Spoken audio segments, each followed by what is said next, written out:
नमस्कार, मी मंजुषा टंगसाळे. मराठी भाषा विश्व या माझ्या युट्यूब चॅनलमध्ये आपल्या सर्वांचं सहर्ष स्वागत. आपण शब्दांच्या जाती हा मराठी व्याकरणातील भाग बघत आहोत. त्यातली शेवटची आणि 8वी जात जी आहे ती म्हणजे केवल प्रयोगी अव्यय. आता केवल प्रयोगी अव्यय म्हणजे नेमकं काय आणि त्याची वेगवेगळी उदाहरणं यामधून आपण हा केवल प्रयोगी अव्यय भाग समजावून घेऊया. चला तर मग सुरू करूया. पहिल्यांदा आपण केवल प्रयोगी अव्यय म्हणजे काय हे बघूया. केवल प्रयोगी अव्यय म्हणजे आपल्या मनातल्या ज्या काही भावना असतात त्या नकळतपणे आपल्या तोंडावर कधी कधी उद्गार येतात आणि ते उद्गार जे आहेत त्या उद्गारांना केवल प्रयोगी अव्यय असं म्हटलं जातं. बघा, चालताना रस्त्यामध्ये कधी कधी तुम्हाला अचानक ठेच लागली, तुम्ही काय म्हणता? ऐक ग. एखादा मोठा साप दिसला, बाप रे. मोठी इमारत दिसली, अबोब. हे जे तोंडातले सहजपणे बाहेर पडणारे उद्गार आहेत यांना आपण केवल प्रयोगी अव्यय असं म्हणतो. केवल प्रयोगी अव्यय मनातील विचार शब्दांच्या किंवा वाक्याच्या आधाराने व्यक्त करण्यापूर्वी मनात दाटून आलेल्या भावनांचा जो काही स्त्रोत होऊन बाहेर पडतो, एखादा उद्गार बाहेर पडतो, त्याला केवल प्रयोगी अव्यय असं म्हटलं जातं. उद्गार दाखवणारे शब्द वाक्याच्या सुरुवातीला येतात. आता हे जे केवल प्रयोगी अव्यय आहेत हे कायम वाक्याच्या सुरुवातीला येतात, मध्येच असं कधीही येत नाही. आणि हे जे काही केवल प्रयोगी अव्यय आहे हे केवल प्रयोगी अव्यय एक उद्गार आहेत, म्हणून ते केवल प्रयोगी अव्यय वाक्यामध्ये आल्यानंतर त्या शब्दाच्या त्या केवल प्रयोगी अव्ययाच्या पुढे उद्गारवाचक चिन्ह दिलं जातं.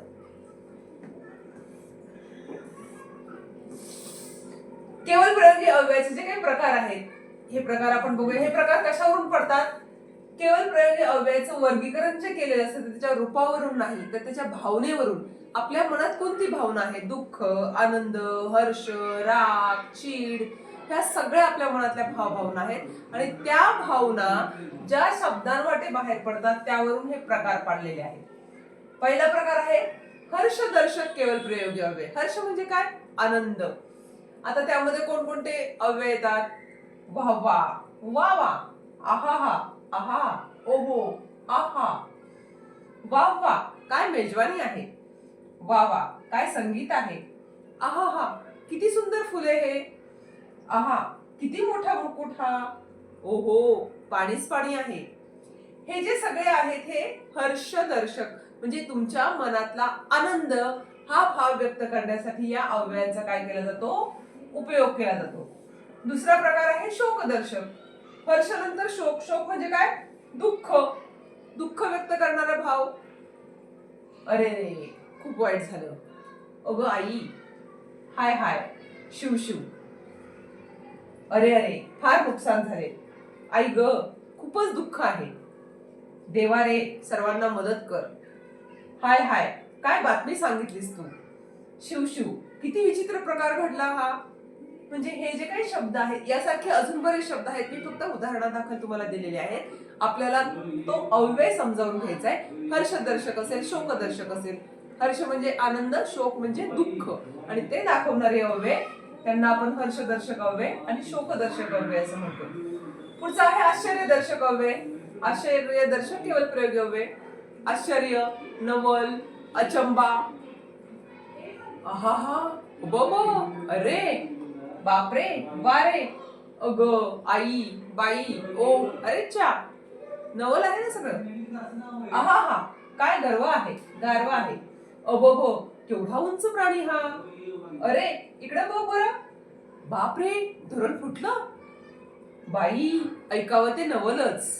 ह्या सगळ्या शब्दांमधून आपल्या मनातील आश्चर्य हा भाव व्यक्त होतो, म्हणून याला आश्चर्यदर्शक केवल प्रयोगी अव्यय असं म्हटलं जातं. पुढचं आहे विरोधदर्शक. विरोध, एखाद्या गोष्टीला नकार देणे. छट असं म्हणतो ना आपण. एखाद्या कोणी काय सांगितलंय त्याला छट, छे, हे जे आहेत हे याला आपण काय म्हणतो? विरोधदर्शक केवल प्रयोगी अव्यय. छट, तो मी नव्हेच. छे, ते मला माहित नाही. जाऊ नको तिकडे. घाई करू नकोस. काय खरं नाही. हे सगळे काय आहेत? आपल्या मनातले विरोध दर्शवणारे शब्द आहेत. पुढचा आहे तिरस्कारदर्शक केवल प्रयोगी अव्यय. आता कुठले कुठले शब्द अव्यय तिरस्कार दाखवतात? तिरस्कार म्हणजे एखाद्या गोष्टीबद्दल चीड येणे, तिरस्कार वाटणे, नकोशी वाटणे. छी, शिड, यू, कुडत, हात, दात, हे सगळे शब्द आपण वापरत असतो. याला तसा विचार केला तर काही फारसा अर्थ नाहीये वेगळा, पण ज्यावेळेस आपण त्याला वाक्य मध्ये उपयोग करत असतो त्यावेळेस त्या वाक्याला जो आहे त्यामुळे अर्थ प्राप्त होत असतो. केवल त्याचा उच्चार जो आहे तोच मुळात केवळ आहे. केवल म्हणजेच केवळ, त्यामुळे त्याला केवळ प्रयोग असं म्हटलं जातं. छी, किती वाईट घटना घडली. यू, किती वाईट अक्षर आहे याचं. शिट, किती कचरा आहे या घरात. अशा पद्धतीनं. पुढचा आहे प्रशंसा दर्शक. प्रशंसा, वा, मस्त, छान, भले, शाबास. वा वा, काय आवाज आहे तिचा. शाबास, चांगला खेळलास तू, छान रांगोळी काढलीस. स्वीकार दर्शक. स्वीकार म्हणजे होकार, एखादी गोष्ट कोणी सांगितली, हो, बर, ठीक, बरं आहे, अच्छा, या पद्धतीने. जी, काम झालेच तुमचे.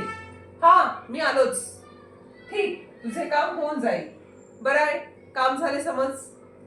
अच्छा, हे ऐकून आनंद झाला. हे सगळे जे आहे काय स्वीकार. आपण एखादी गोष्ट जी समोरच्याने आपल्याला सांगितलेली आहे ती आपण स्वीकारलेली आहे. पुढचं आहे संबोधन दर्शक. संबोधन म्हणजे काय, एखाद्याला हाक मारणे. अरे इकडे ये, अग इकडे ये, अहो, अग पाणी आण बरं, अरे धाव तिकडे, अहो जरा ऐका, बा पुस्तक दे जरा, अरे जा तिकडे. या पद्धतीने हे जे काही हाक मारणे म्हणजे संबोधन करणे याला काय म्हणलं जातं, संबोधन दर्शक केवल प्रयोगी अव्यय. पुढचा आहे मौन दर्शक. मौन, चुप, चुपचाप, गुपचुप, हे सगळे काय आहेत मौन दर्शक शब्द. मौन म्हणजे न बोलणे. चुप, बोलू नको जास्त, चुपचाप निघून जा, गुपचुप अभ्यास कर, चुप, शांत निस. म्हणजे ज्यामध्ये चुप बसवणे, शांत बसवणे हे शब्द वापरले जातात त्याला मौन दर्शक शब्द असं म्हणतात, केवल प्रयोगी अव्यय असं म्हणतात. पुढचा आहे वाक्यमय केवल प्रयोगी अव्यय. कधी कधी एखादा शब्द जो आहे तो वाक्यमय असतो. उदाहरणार्थ तथास्तु, महाराज काय मौज, तथास्तु तुझे काम होऊन जाईल, महाराज आपला विजय असो, काय मौज त्या जत्रेची, या पद्धतीनं. पुढे आहे व्यर्थ. आता यामध्ये एक प्रकार आहे तो म्हणजे व्यर्थ. व्यर्थ बडबड. कधी कधी आपण व्यर्थ, लहान मुलं जी आहेत ती व्यर्थ बडबड करत असतात, त्यांच्या बडबडीला काही एक अर्थ नसतो. तसेच या ठिकाणी काही काही व्यर्थ शब्द कधी कधी आपल्या तोंडातून बाहेर पडत असतात, व्यर्थ उद्गार बाहेर पडत असतात, त्याला म्हणायचं व्यर्थ उद्गारवाचक केवल प्रयोगी अव्यय. आता ते कोणते अव्यय आहेत, वाक्याच्या अर्थाच्या दृष्टीने निरर्थक किंवा व्यर्थ शब्द येत असतील तर त्यास व्यर्थ उद्गाराचे अव्यय असं म्हणतात.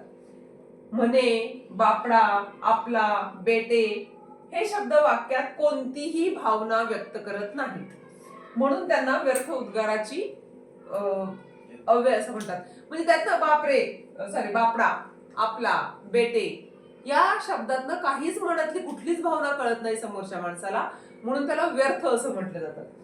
वर्गात म्हणे मुलांनी गडबड केली. म्हणे, वर्गात म्हणे मुलांनी गडबड केली. एवढे होऊन तो बापडा राहिला. बापडा म्हणजे गरीब, तो आपला काय बोलणार. मन बेटे स्वस्त राहेना. मन बेटे म्हणजे मनाला बेट असं म्हणलेलं आहे, पण या ठिकाणी त्यातून कुठलीही भावना आपल्याला कळत नाही. पुढचा आहे पाद पूर्णार्थ म्हणजे पालुपदे. हा शेवटचा आहे. पाद पूर्णार्थ म्हणजे काय, एखादं काही आठवण्याचं झालं म्हणजे काही व्यक्तींच्या बोलण्यात पालुपदासारखा शब्द उगीच पुन्हा पुन्हा येतो, अशा शब्दांना पाद पूर्णार्थ अव्यय असं म्हटलं जातं.